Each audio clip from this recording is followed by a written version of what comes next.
हाँ,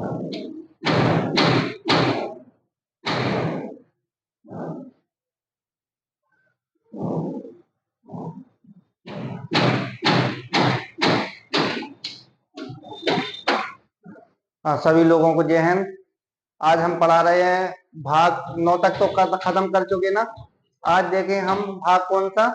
आज भाग देखेंगे हम 9 का। कौन देखेंगे? 9 का 9 का 9 तो पूरा हम खत्म कराए थे। वहां पे मतलब कि पहले सबसे पहले हमने तुमको बताया था पंचायत, सबसे पहले सामुदायिक विकास कार्यक्रम चलाया था। कौन सा? सामुदायिक विकास। इसके बारे में 3 स्तरीय समिति कौन लेके आए थे? बलवंत राय मेहता समिति। कौन सी थी? बलवंत राय मेहता। 2 स्तरीय अशोक मेहता समिति। यहाँ तक हम सारी चीजें उसमें क्लियर कर चुके थे। अब इसमें देखना है, हम पढ़ेंगे 9 के क में। इसमें किस बात की चर्चा है? नगर पालिका। ठीक है, जैसे गांव में कितने स्तरीय लागू है? 3 स्तरीय। ऐसे ही नगर पालिका में देखेंगे, नगर पालिका में भी 3 स्तरीय। मतलब कि कितने स्तरीय? 3 स्तरीय। वहां बताए थे कि अगर प्रधान बनेगा तो 1000 की जनसंख्या पर, और मुखिया बनता है तो 6000 की जनसंख्या पर। ठीक है, इतनी हम चर्चा कर चुके थे। अब भाग 9 का देखेंगे। इसमें कह रहा नगर पालिका अनुच्छेद 243, कहां से? ता से या जा तक। ठीक है, या छा तक था। ठीक है, अब ये यहाँ चर्चा कर रहे हैं नगर पालिका नगर पालिका को संवैधानिक दर्जा कब दिया गया था? तो ये नगर पालिका है। नगर पालिका में भी संवैधानिक दर्जा दिया गया था। कौन सा? 1 जून 1900 कब दिया गया था? 93। इसको 1 जून 1993 को संवैधानिक दर्जा दिया गया था नगर पालिकाओं को। लेकिन ग्राम पंचायत को कब दिया गया था? 24 अप्रैल 1993। लेकिन उसकी चर्चा कौन सी अनुसूची में? 11वीं अनुसूची में रखती है। इसकी चर्चा कौन सी अनुसूची में रखेंगे? 12वीं में। ठीक है, कौन सी अनुसूची में? 12वीं में। देखो, ये अनुसूची कौन सी है? ये अनुसूची है 12वीं। उसमें मतलब कि जो बताए थे 11वीं अनुसूची में विषय कितने थे? वहां पर 29 विषय। कितने विषय? 29। 11वीं अनुसूची में हमने कहा था 29 विषय हैं। उसमें 29 विषय, यहाँ पर कितने विषय होंगे? यहाँ पर विषय बताओ। यहाँ पर विषय 18 विषय। मतलब कि कितने विषय? 18 विषय। अनुसूची कौन सी? 12वीं। यहाँ 18 विषय हैं। अब ये है संविधान संशोधन है। संविधान कौन सा संविधान संशोधन? 74वां संविधान संशोधन।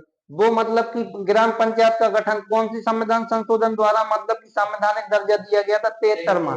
कौन सा? 73वां। 73वां। और ये कौन सा है? 74वां। 73वां संविधान संशोधन और 74वां संविधान संशोधन, ठीक है, उसी साल में किए गए थे। कब किए गए थे? 1992 में। लेकिन 1992 तो तुम याद कम रखोगे। 1993 वो लागू किया गया था, मतलब ग्राम पंचायत के लिए 24 अप्रैल 1993। और ये लागू नगर पालिका के लिए कब? 1 जून 1993। ठीक है, कौन सी अनुसूची में रखा गया था? मतलब 12वीं में। वो कौन सी अनुसूची? 11वीं। उसमें कितने विषय थे? 29। इसमें कितने विषय? इसमें कितने विषय? 18 विषय। ठीक है, अब आगे हम देखते हैं 18 विषय। तुमको पता है जैसे वहां कार्य करती थी, वहां पर त्रिस्तरीय समिति कार्य करती थी, बलवंत राय मेहता समिति। तो नगर पालिका में भी कैसी है? त्रिस्तरीय। यहाँ भी वही कहानी है कि मतलब कि जो मतलब गांव है 1000 की जनसंख्या, तो वहां क्या कर देते थे? ग्राम पंचायत का गठन। तो यहाँ मतलब कि अब जो 20,000 की जनसंख्या के समथिंग है, 20,000 की जनसंख्या के समथिंग है, तो ये तो अलग चीज। जैसे नगर परिषद जो छोटा है, जैसे बोलते हैं, जैसे कि मतलब कि जो शहरी भी है और शहरी भी नहीं है, अर्ध शहरी है। तो ये चीज आगे देखो, आगे हम बता रहे हैं। हाँ, अब देखो नगर पालिका को भी कितने भागों में बांटा गया है? 3 भागों में। कितने भागों में? 3 भागों। अब वहां हमने तुमको बताया था पंचायत की सबसे छोटी इकाई। पंचायत की सबसे छोटी इकाई वहां क्या थी? ग्राम पंचायत। मतलब क्या था? ग्राम या ग्राम पंचायत। यहाँ नगर पालिका की सबसे छोटी इकाई को क्या बोलते हैं? ठीक है, नगर पंचायत या छोटा शहर। इसमें क्या होगा? नगर पंचायत या छोटा शहर। जैसे कोई है, कोई मतलब कि जो बड़ा मतलब शहर की कगार में पहुंच गया है, कितना 100-200 दुकानें हों। कितनी दुकानें हों? 100-200। मतलब 100 से दुकान हो, ठीक ठाक दुकान हो, मजे का बाजार, हाट मार्केट लगता हो। मार्केट का मतलब ये होता है स्थायी मार्केट, जैसे मतलब सब्जी अब्जी वगैरह और कपड़ा वपड़ा वगैरह 10-50 दुकान हो, वहां पर स्थायी तौर पर दुकान रोज बनती हो खुलती हो, जो बंद होती हो वो खुलती हो। जैसा नहीं है कि जैसे गांव में हाट बाजार लगता है 8 दिन में एक बार, 8 दिन में एक बाजार लगता है, तो वो ग्राम पंचायत है। मतलब कि जो व्यापारी या दुकानदार होते हैं, जैसे किसी भी गांव में बाजार लगाना तो एक दिन निर्धारित किया जाता है, तो वहां सारी सब्जी अब्जियां लेके पहुंच जाते हैं, वो ग्राम पंचायत है। लेकिन नगर पालिका के भी कितने अंग, 3 अंग हैं। तो जैसे जो छोटा शहर है, छोटा शहर में आबादी आबादी भी देखेंगे, आबादी देखेंगे, आबादी कितनी, मतलब 11,000 से 25,000। जिस जिस उसको नगर पंचायत का दर्जा देंगे, जो छोटा शहर है, जो उसकी आबादी कितनी होना चाहिए, कम से कम 11,000 से 25,000 के बीच में अगर आबादी है, तो उसको हम क्या बना देते हैं, ठीक है, नगर पंचायत। अगर उससे 11,000 से कम आबादी है, तो 11,000 से जो कम आबादी है उसको हमने क्या बनाएंगे, प्रधान। हमने तुमको बताया था कम से कम कितनी 1,000 व्यक्ति होंगे तो वहां प्रधान बना देते हैं। लेकिन अधिकतम कितने, 10,000 से ऊपर 11,000 तक पहुंच जाएंगे। किसी गांव में अगर 11,000 भी आबादी है तो उसमें वहां भी क्या बनता है, प्रधान बनता है। जब आबादी 11,000 से ऊपर, 11 से 25,000 के बीच में, तो नगर पालिका की पहली इकाई का क्या नाम है, नगर पंचायत। नगर पंचायत या छोटा शहर। छोटा शहर कौन सा शहर होता है कि ये मतलब कि दुकानें 50 या 100 दुकानों की संख्या हो, लेकिन स्थायी तौर पर मतलब रोज डेली मतलब खुलती हो। अब कभी बाजार होता है 8 दिन में एक दिन तो वैसे ही बंद रहता है, मतलब खुलती हो, जो मतलब कि जो खुलती हो, तो उसको कौन से शहर का दर्जा देंगे, या नगर पंचायत या चेयरमैन का। अब नगर पंचायत का चुनाव होता है, नगर पंचायत का चुनाव होगा, नगर पंचायत का चुनाव होगा, उसमें जो नगर पंचायत का जो अध्यक्ष, नहीं इसमें बनता कौन है, चेयरमैन। क्या बनेगा, चेयरमैन। तुमसे क्वेश्चन पूछेगा, नगर पालिका की सबसे छोटी इकाई है या छोटा शहर बोलते हैं उसे, और या नगर पंचायत बोलते हैं, जनसंख्या कितनी होनी चाहिए, 11,000 से 25,000 बनाने के लिए। इसमें बैठेगा कौन, चेयरमैन। क्या बैठेगा, चेयरमैन। चेयरमैन जो बनाया जाता है, चेयरमैन जो मतलब कि ये छोटा शहर है, जो छोटा शहर है, चेयरमैन का ये होता है कि सड़क नाली शौचालय वगैरह सारी चीजें बनाना। ठीक है, अब जैसे कि नाली को है 8 दिन में साफ कराना, कहाँ गंदगी ज्यादा है कहाँ गंदगी कम है, ठीक है, ये सारी व्यवस्था। अगर कोई गरीब है, कोई गरीब व्यक्ति है, या सरकार द्वारा उसे या मकान नहीं मिला है, या जो जो टॉयलेट आती है वो नहीं मिली है, ठीक है, तो उनके लिए एक मतलब कि चेयरमैन क्या करता है, कोई जगह मिलती है वहां पर सरकारी जो टॉयलेट बनी होती है, तो चेयरमैन वहां क्या बना देता है, सरकारी टॉयलेट की। अगर जिसके घर पे व्यवस्था नहीं है तो सरकारी टॉयलेट में भी जा सकता है।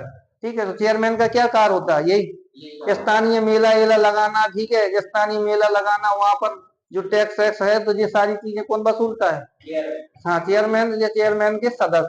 अब आगे देखना, अब दूसरे नंबर पे इकाई कौन सी है, ठीक है, नगर परिषद। अब नगर परिषद है, अब नगर परिषद में आबादी कितनी होती है, 25,000 से कितनी होती है, 10,000। अब नगर, ये मध्य शहर होता है, ठीक है, नगर पालिका परिषद, इसको क्या बोलते हैं हम, नगर पालिका परिषद। जैसे कि मतलब ये अपना महोबा शहर है, तो इसको, इसमें क्या है, नगर पालिका परिषद है, नगर पालिका बोलते हैं ना, नगर पालिका परिषद। ठीक है, तो नगर पालिका है, इसमें आबादी 25,000 या 1 लाख के जो बीच में होती है, उसको क्या बना देते हैं हम, नगर पालिका परिषद। मतलब कि क्या, नगर पालिका की दूसरी इकाई को क्या बोलेंगे, नगर पालिका परिषद या मध्य शहर। मध्य शहर बोलेंगे, क्या बोलेंगे, मध्यम शहर। यहाँ क्या रहता है, यहाँ पर अध्यक्ष, मतलब इस पे कौन बनेगा, अध्यक्ष। ठीक है, नगर पालिका परिषद में क्या होगा, अध्यक्ष होता है, यहाँ पर अध्यक्ष बनाया जाता है। अध्यक्ष की वही चीजें होती हैं, अध्यक्ष की वही चीजें होगी, मेला एला लगाना, रास्ता रास्ता साफ कराना, ठीक है, कहाँ सफाई है कहाँ नहीं है, कहाँ सीवर में पानी बह रहा, कहाँ पर्याप्त शुद्ध शुद्ध पानी मिल रहा कि नहीं मिल रहा, ये सारी जानकारी कौन रखता है, नगर पालिका का अध्यक्ष। मतलब नगर पालिका का अध्यक्ष हो गया। फिर तीसरी सबसे बड़ी इकाई होती है नगर निगम। क्या होती है, नगर निगम। नगर निगम इकाई है। नगर निगम का मतलब ये होता है, जो नगर निगम है, ये मतलब कि जो जनता 10 लाख से ऊपर हो, 10 लाख से ऊपर हो, से क्या बनाते हैं हम, नगर निगम। क्या बनाते हैं, जैसे बड़े बड़े शहर हैं, बहुत बड़े बड़े शहर हैं, उनको क्या बनाएंगे हम? नगर निगम। जैसे कि दिल्ली, दिल्ली में क्या है? नगर निगम। जैसे कि तुम कानपुर ले लो या लखनऊ ले लो, लखनऊ में क्या है? नगर निगम। मुंबई, चेन्नई, बड़े शहरों में क्या है? नगर निगम। बड़ों से बड़े शहरों में क्या है? नगर निगम। इसके मतलब इसके में इसमें क्या बनाते हैं? मेयर बनाते हैं, या उसी को क्या बोलते हैं? महापौर। क्या बोलेंगे हम? महापौर, महापौर बोलेंगे। ठीक है, तो नगर पालिका की कितनी इकाइयां? 3। पहले नंबर पे कौन सी है? ठीक है, पहले नंबर पे नगर नगर पंचायत, दूसरे में नगर पालिका परिषद, तीसरे में नगर निगम।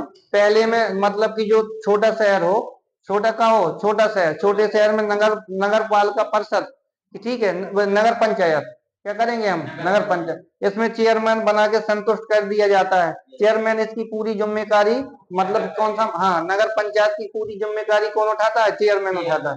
चेयरमैन, यहाँ जनसंख्या कितनी होना चाहिए? 11,000 से 25,000 के बीच में। ये है मध्य वाली, जिसके क्या बोलते हैं हम? नगर पालिका परिषद। छोटे शहरों के लिए क्या है? या मध्य शहर या छोटे शहरों की नगर पालिका परिषद। यहाँ बनाते हैं अध्यक्ष। ठीक है, क्या बनाएंगे? नगर पालिका अध्यक्ष। क्या बनाएंगे? नगर पालिका अध्यक्ष। और जो बड़ा शहर है, 10 लाख से ऊपर का आबादी है, 10 लाख से ऊपर की आबादी में हम क्या बनाएंगे? नगर निगम। क्या बनाएंगे? हाँ, इसमें इसको क्या बोलते हैं हम?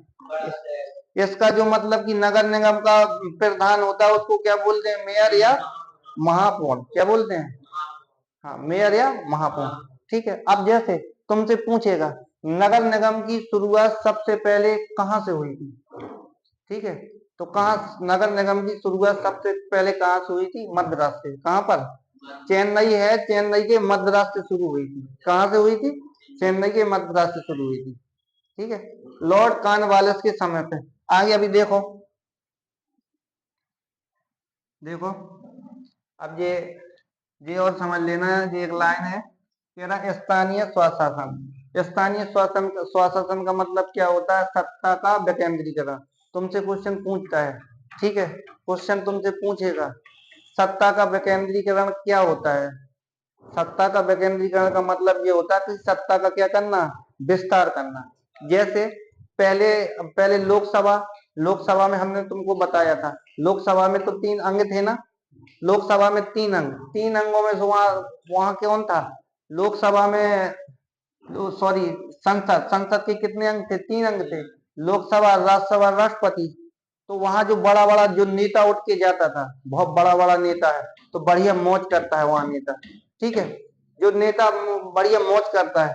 तो इसके बाद आ जाओ तुम विधानमंडल में, तो विधानसभा थी वहां पर, कहीं कहीं विधान परिषद है। जो मतलब गांव के लोग थे, ग्रामीण लोग थे या पिछड़े इलाका के लोग थे, यहाँ इनको मतलब कि कोई अधिकार नहीं था, किसी प्रकार का अधिकार नहीं थे। सरकार ने सोचा, सरकार ने क्या किया? सरकार ने फैसला लिया था कौन से संविधान संशोधन द्वारा? हमने कहा था कि ग्राम के लिए 73वां संविधान संशोधन किया गया था, बताए थे ना। हाँ, तो मतलब सरकार ने फैसला लिया, तो मतलब इस सत्ता का क्या किया है? मतलब कि सत्ता का विस्तार किया। क्या किया? विस्तार किया। अब सत्ता का विस्तार किया नीचे से ऊपर तक। नीचे से कहा? ऊपर तक। जैसे गांव लेवल पे, गांव लेवल पे सत्ता पे कौन बिठा देते? प्रधान। क्या बिठा देंगे? प्रधान को। अब गांव में है, गांव में प्रधान है। अब गांव से तुम चले गए ऊपर तहसील पे, मतलब ब्लॉक लेवल या तहसील लेवल पे, तो वहां बताए थे पंचायत समिति काम करती है, करती कि नहीं करती? अब तहसील लेवल से ऊपर उठ के गए, तो वहां जिला में कर्मचारी बैठे, बड़े बड़े कर्मचारी। ठीक है, तो वहां गांव की स्थिति में वहां सत्ता का क्या हो गया? बंटवारा हो गया। गांव में प्रधान देख रहा है, तहसील लेवल पे तहसीलदार देख रहा है, और शहर में जाके जैसे जिला पे पहुंचा, तो वहां बड़े बड़े अधिकारी मजिस्ट्रेट देख रहा है। तो सत्ता सबके पास धीरे से नीचे से ऊपर जा रहा है। ठीक है, और यहाँ जैसे पहुंचेंगे हम कहाँ पर? नगर निगम पर। तो नगर निगम पे हम जैसे पहुंचे हैं, तो नगर निगम पे पहुंचे जैसे, तो नगर निगम के भी कितने अंग? 3। कितने ढांचा? 3 ढांचा। पहले ढांचा का क्या नाम था?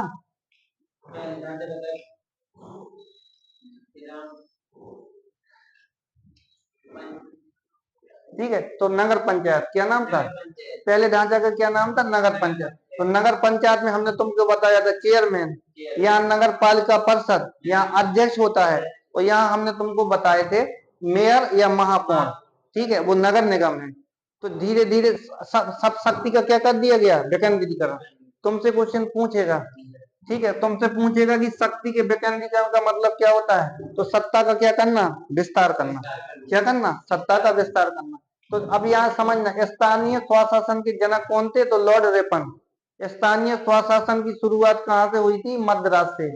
कहाँ से शुरुआत हुई थी, मद्रास से। क्वेश्चन पूछेगा, स्थानीय स्वशासन के वास्तविक जनक कौन, लॉर्ड रिपन। स्थानीय स्वशासन का मतलब ये होता है कि प्रत्येक, मतलब गांव लेवल पर जो स्थानीय लोग हैं, गांव के जो लोग होते हैं, तो जो गांव का सत्ता है किसके पास रहे, गांव के पास। मतलब शहर का जो शहर है, शहर में जो सत्ता है किसके पास रहे, मतलब कि शहर ही के पास। ऐसा नहीं है कि मतलब कि जो तुम्हारा मतलब ये जिला, एक जिला यहाँ है और तुम्हारा सत्ता पूरा पूरा सत्ता, ऐसा नहीं है। एक सत्ता तो सब, पूरा देश का सत्ता तो सीधे किसके पास है, केंद्र के पास है। लेकिन जो मतलब जो ऐसा नहीं है कि पूरा सत्ता केंद्र के पास हो। ठीक है, तो स्थानीय स्वशासन समझ गए ना। ठीक है, अब आगे देखो, इसी में बता रहे स्थानीय स्वशासन के बारे में। हाँ, स्थानीय स्वशासन, सत्ता का विकेंद्रीकरण। अगर नहीं समझे तो अभी और समझा दे रहे हैं, ठीक है। अब हमने तुमको बताया था कि जो गांव लेवल पे है, जो पंचायत लेवल पे है, तो ये किसकी है, ग्रामीण है। ये ग्रामीण क्षेत्र के लिए, किसके क्षेत्र के लिए है, ग्रामीण क्षेत्र के लिए। ग्रामीण क्षेत्र के लिए हमने तुमको बताया था क्या गठन करते हैं, पंचायत। भाग 9 में चर्चा है, किसमें, भाग 9 में। लेकिन ये है, ये शहरी क्षेत्र है, ये क्या है, शहरी क्षेत्र है। शहरी क्षेत्र में है, शहरी क्षेत्र के लिए हमने तुमको बताया था कि ये शहरी क्षेत्र है। शहरी क्षेत्र के लिए कौन से भाग में चर्चा की थी, 9 के काम है, किसके में, 9 के काम है। 9 के काम है, इसका नगर पालिका, यही बताए थे ना हमने तुम्हें। किसकी चर्चा है ये, नगर पालिका की। अब समझना, ये मतलब ये ग्रामीण क्षेत्र है। ये ग्रामीण क्षेत्र है, ये पूरा क्या है हमारा, ये ग्रामीण क्षेत्र के लिए। ग्रामीण क्षेत्र के लिए कितने ढांचे बनाए गए थे, 3 ढांचे। अब 3 ढांचे, ये ग्राम पंचायत है। ग्राम पंचायत का वास्तविक कौन होता है, ग्राम का प्रधान या मुखिया। क्या होगा, ग्राम का प्रधान या मुखिया, बता चुके थे हम तुम्हें। ये ग्राम पंचायत है, ग्राम पंचायत का वास्तविक प्रधान कौन होता है, ग्राम प्रधान का मुखिया या प्रधान। ठीक है, ये पंचायत समिति है। पंचायत समिति है, कैसे लेवल पे काम करती है, तहसील या ब्लॉक लेवल पर काम करती है। कैसे, तहसील या ब्लॉक लेवल पर काम करती है। तहसील या ब्लॉक लेवल पे कार्य करती है। यहाँ पर कौन प्रमुख होता है, ब्लॉक ब्लॉक ब्लॉक प्रमुख कौन होता है, हाँ, जैसे क्या बोलते हैं, ब्लॉक प्रमुख। यहाँ का मैन कौन होगा, ब्लॉक प्रमुख। ठीक है, अब ये है, ये जिला परिषद है। अब जिला परिषद में क्या होता है, जिला परिषद का मतलब होता है, इसमें होता है जिला का अध्यक्ष। कौन होता है, जिला अध्यक्ष। इसका मुखिया कौन होता है, जिला अध्यक्ष। ये हम तुमको बता चुके थे। ये पंचायत में चर्चा है, बलवंत राय मेहता समिति। बलवंत राय मेहता समिति के द्वारा किस, कौन सा ढांचा है, त्रिस्तरीय ढांचा।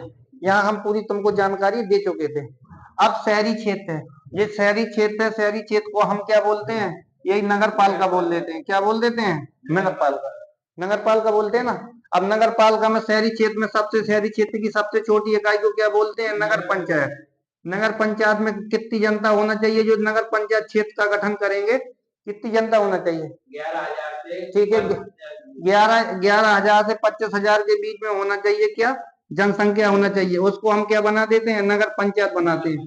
क्या बनाते हैं, नगर पंचायत। नगर पंचायत का प्रमुख कौन होता है, यहाँ चेयरमैन कौन होता है, चेयरमैन होता है। फिर इसके बाद दूसरी कड़ी पे जाते हैं। दूसरी कड़ी का मतलब ये होता है नगर पालिका परिषद। नगर पालिका परिषद में 25,000 या 1 लाख के बीच में जो आबादी होती है, कितने, 25,000 या 1 लाख के बीच में जो आबादी होगी, 25,000 से 1 लाख ले लो, जो बीच में जो आबादी है 10 लाख ले लो, ये इसके बीच में आबादी होती है, वो नगर पालिका क्या होता है, परिषद होता है। ये नगर पालिका परिषद हो गया। यदि यहाँ पर कौन बैठता है, नगर पालिका परिषद में, यहाँ पर भी अध्यक्ष बैठता है। ये भी जिला लेवल पे होती है ज्यादातर, तो क्या बैठेगा, अध्यक्ष। अब तीसरा जो सबसे बड़ी इकाई होती है नगर पालिका परिषद की, वो कौन सी होती है, नगर निगम। नगर निगम पर यहाँ पर जो 10 लाख से ऊपर आबादी वाला हो, क्षेत्र हो, उसको क्या बनाते हैं, नगर निगम। यहाँ पर या तो मेयर बनेगा या या कौन बनेगा, महापौर बनेगा। ठीक है, मेयर या महापौर।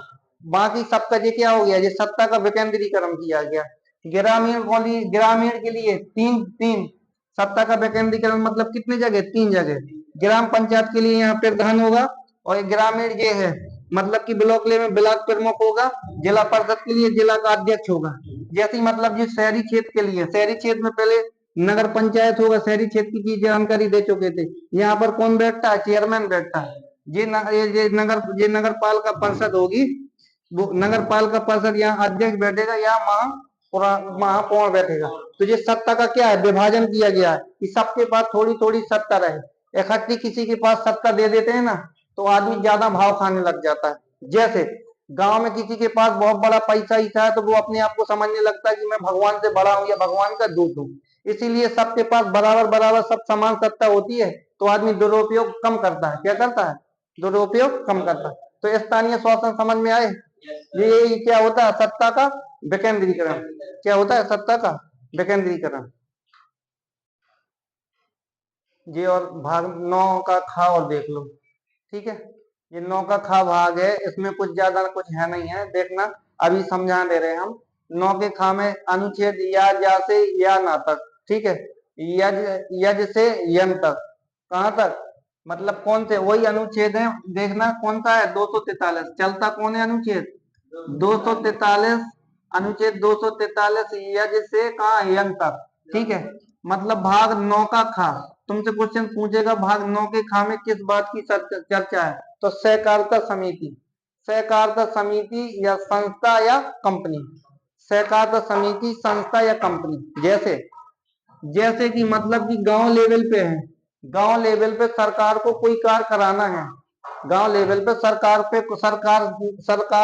काम कराना चाहती है, तो जो गांव की जो संस्था, जो गांव के लोग होंगे, गांव के जो मिले जुले लोग होंगे, उन्हीं के क्या होती है? संस्था या कंपनी। संस्था या कंपनी, उसको हम क्या बोलते हैं? सहकारिता। मतलब कोई भी कार्य, हमें छोटा मोटा कार्य है, जैसे नाली बनवानी है, सड़क सड़क सकरी है, मतलब कि मोटी करवानी या चौड़ी करवानी है, या पाइपलाइन बिछवानी है। ठीक है, क्या बिछवानी है? मतलब सहकारिता समिति का यही कार्य होता है, या पाइपलाइन बिछवानी है, या गौशाला है, ये प्रधान के अंडर में आती, वो और अन्य चीजें हैं। जैसे मेला एला बाजार हजार के लिए, ये मेला बाल बाजार हाट ये खुलवाने हैं, तो सारी किस्में किसको टेंडर दे देती है? सरकार, सहकारिता। जैसे गांव में महिलाओं के लिए, अब गांव में महिलाओं के लिए सिलाई मशीन है, सिलाई मशीन सिखवानी है। सरकार ने योजना निकाली है कि गांव की जो प्रत्येक नारी है, गांव की नारी के लिए, या एक रख दिया कि एक गांव से 100 या 200 नारी के लिए क्या है, मतलब कि 200 नारियों के लिए योजना निकली है कि कोई भी नारी अगर सिलाई मशीन सीखने में अपनी रुचि रखती है या इच्छुक है, तो क्या सीख सकती है? सरकार के तहत योजना निकल के आई है कि प्रत्येक गांव में सिलाई मशीन का सेंटर खुलना है। एक सेंटर में जो मतलब कि कितने व्यक्ति अधिकतम रख सकते हैं? 200 लोगों को ट्रेनिंग दी जाएगी। कितने लोगों को? 200। तो जो टेंडर सरकार जारी करती है, तो किसे दे देती है? सहकारिताओं। जो सहकारिता संस्था होगी या कंपनी होगी, छोटी छोटी जो ग्रामीण द्वारा बनाई जाती है, उन्हीं के द्वारा काम में आती है, उन्हें क्या बोलते हैं? सहकारिता। जो मतलब गांव के लोगों द्वारा ही बनाई जाती है और उन्हीं के काम में आती है, उसे क्या कहते हैं? सहकारिता। सरकार इसमें छूट भी देती है इनको, जो टैक्स नहीं, तो टैक्स की मात्रा भी घटा देती है सहकारिता के लिए। तो जैसे सिलाई मशीन है, तो सिलाई मशीन में जैसे एक गांव है, ये क्या है? एक गांव के लिए मतलब कि कहा कि हमने 100 महिलाएं, कितनी महिला? 100 महिलाओं के लिए क्या है? योजना निकली है कि 100 महिलाओं के लिए सिलाई मशीन सिखानी है। तो संस्था, जो सहकारिता संस्था है, इसको टेंडर दिया गया। सरकार ने इसको कहा कि जो 100 महिलाओं को सिखाओगे, प्रत्येक महिला के लिए तुमको कितना रुपए दिया जाएगा? 1000 रुपए। तो इनका भी मतलब कि ठीक ठाक सब काम चल गया। और महिलाओं को जब 3 महीने की 90 दिन की तुम ट्रेनिंग दोगे, कितने दिन की? 90 दिन की ट्रेनिंग दे दोगे, तो इसके बाद महिलाओं को एक एक क्या दी जाएगी? सिलाई मशीन। क्या दी जाएगी? सिलाई मशीन। एक एक सिलाई मशीन वितरित की जाएगी। तो सिलाई मशीन वितरित कर देगा, इसको प्रत्येक महिला 1000 रुपए मिल गया। और महिलाओं को जो योजना सरकार ने निकाली थी कि सिलाई, मतलब कि जो अपना जो घर का कपड़ा सिल सकती हैं, तो इनको एक एक सिलाई मशीन मिल गई, जो इच्छुक थी। अब जो इच्छुक है ही नहीं है, इनको मशीन चलाते नहीं बनती, तो वो कुछ नहीं है। जैसे अब बुनाई योजना निकलती, जैसे दरी अरी वगैरह बनाना है, तो ये सरकार की है, ये सहकारिता द्वारा सरकार टेंडर सहकारिता को देता है। फिर सहकारिता जो समितियां होती हैं, संस्था है, प्रत्येक गांव में है। तो ये कौन सा बुनाई सेंटर है?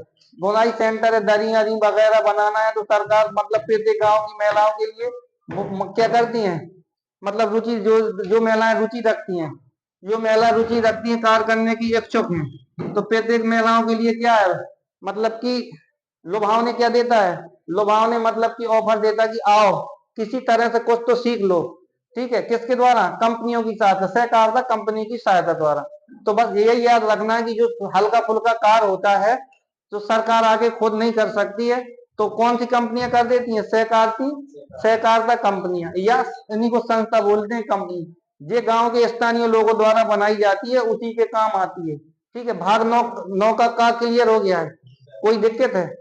हाँ, तो कोई चैनल में जैसे नया हो तो सब्सक्राइब और शेयर कर दिया करें।